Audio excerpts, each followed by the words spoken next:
house key.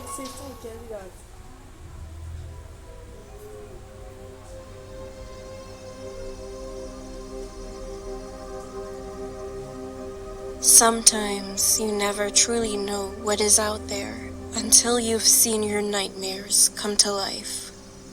I was about 21 years old the day I realized its true meaning. At the time, I worked in a warehouse for minimum wage. There was this dark corner in the very back of the warehouse which every employee knew about. It was an unnaturally cold place with stale air. I felt like it was alive, watching closely over your shoulder. Despite having an old factory light hanging directly over the shelves, it was never a bright place. My job was to stand and scan all of the items on the shelf, along with pick lists, which were printed lists with items on them. The models would wear these items, and then I would put them back where they belonged. It was a Wednesday, and my team leader handed me a pick list of items for the models to wear. It was my job to get them to the studio for fitting as soon as possible. A hat, check. Some shoes, check. And then the third item, sweater. When I arrived at the dark corner, there was a woman standing near one of the shelves. I could hear her breath shaking as she was hunched over it, scanning each item as quickly as she could. Occasionally, I would hear her say the F word as she scanned the many items, trying to find the one she was looking for. I looked at my pick list and searched for the shelf number. At every step, my body would come closer and closer to the very corner of the warehouse. I could feel something staring at me. It felt like they were a foot behind me.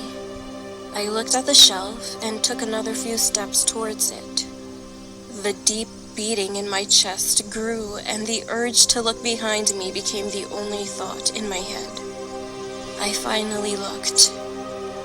There, behind the woman, was a manly figure with long arms coming out of his back.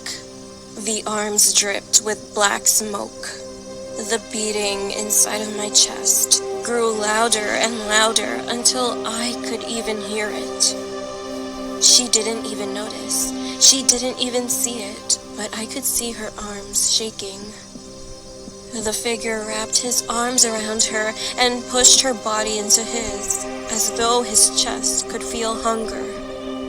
I didn't know what to do. It's not like she could see it. How am I supposed to tell her to run if she can't even see him?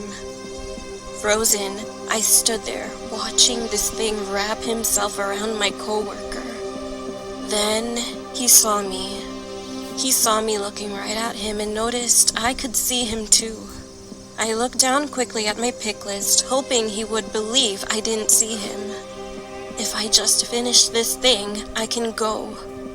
The number for the shelf was JH243, which was the last shelf at the end. I was about 5 feet away from JH243 when I lifted my gaze up from the ground. Long, slender fingers slowly crept over the corner of the shelf. The corner grew shadows darker than anything I could have ever imagined. Following the fingers was an inhuman head, ever so slowly creeping itself around the shelf. I had to do this. I had to get the item as fast as I could so I could leave. Acting as though I didn't see him, my gaze locked on the shelf, and I grabbed the sweater I needed. One scan, it didn't work. I scanned again, and it didn't work.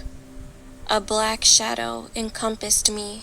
I could see the top of his head, but his eyes didn't come second. He didn't have a face. It was just a pit. As fast as I could, I grabbed the item the woman was looking for and hurried her away.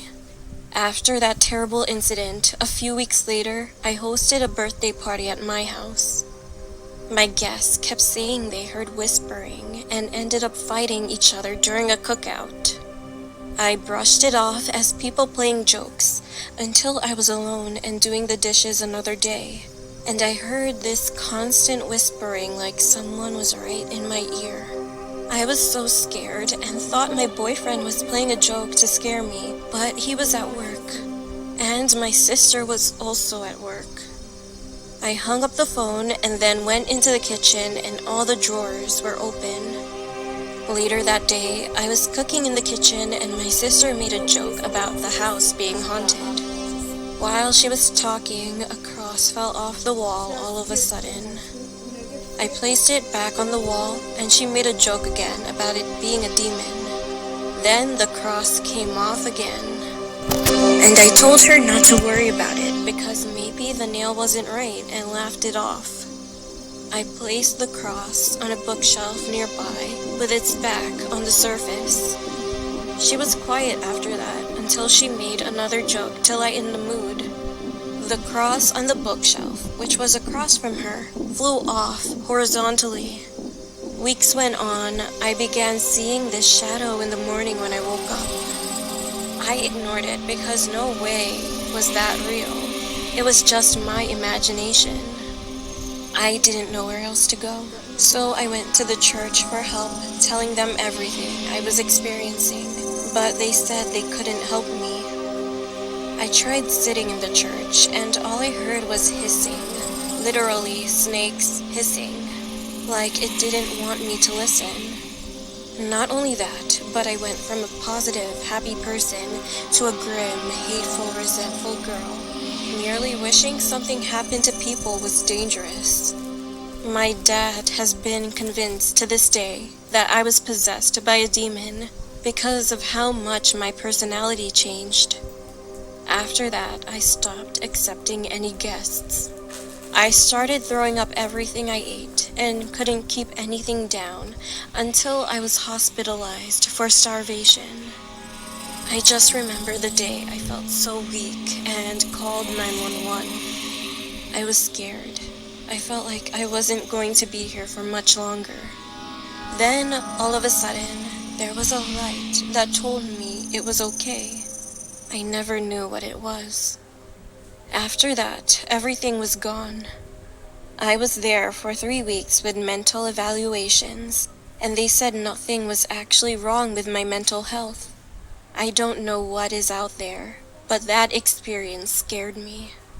And this is what made me realize that something is out there.